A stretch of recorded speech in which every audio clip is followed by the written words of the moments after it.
As the ponds got bigger and more intricate and more koi got involved, we decided we needed to have a filter system that really didn't exist at the time. I went to Japan several times in the early 80s and learned how they were handling biological filtration. It was interesting, but it took up an awful lot of space.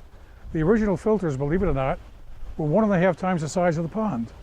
So if you had a 2,000 gallon pond, you had a 3,000 gallon filter, making it 5,000 gallons. They were really operating on the principle of the solution to pollution is dilution. There had to be a better way. I went to England, actually worked for a firm there for a while. This was also in the early 80s.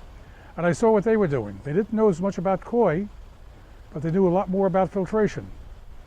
And it was there that I started to learn the benefits of a 3-chamber, sometimes more, but usually a 3-chamber biological filter, where the first chamber has nothing in it whatsoever. It's a round chamber, it's cone-shaped, and water comes into it at a tangent angle. As the water enters, it spins around. Now, just as you would put a pebble on a string and spin it around, as I'm doing it in my imagination right now, that pebble would always be furthest from the epicenter. And that's what happens in a vortex. Water comes in, it spins around very, very slowly. Leaves, fish poop, and anything else that you want to get out of the pond, we call it grungies, will go to the edge of the filter, slow down tremendously, and gravity brings it to the bottom. The dirtiest water is on the bottom, the cleanest is on top. That clean water will then flow into the mechanical filter. Same shaped unit, but water flows through a different way. It flows through from the beginning, from the top, it goes all the way to the bottom and rises up through a baffle, and then comes out and goes into the biological filter.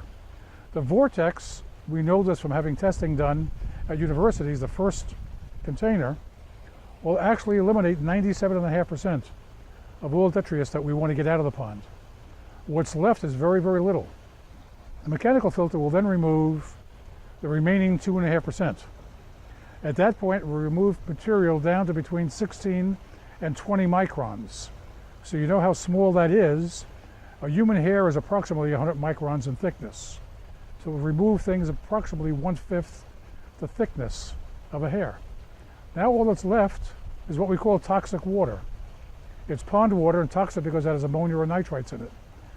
The bacteria, mostly aerobic, some anaerobic, but the aerobic bacteria that exist in our biological filters will consume the ammonia and convert it into nitrite. Next time around, it converts the nitrite into nitrate. Next time around, that just degasses.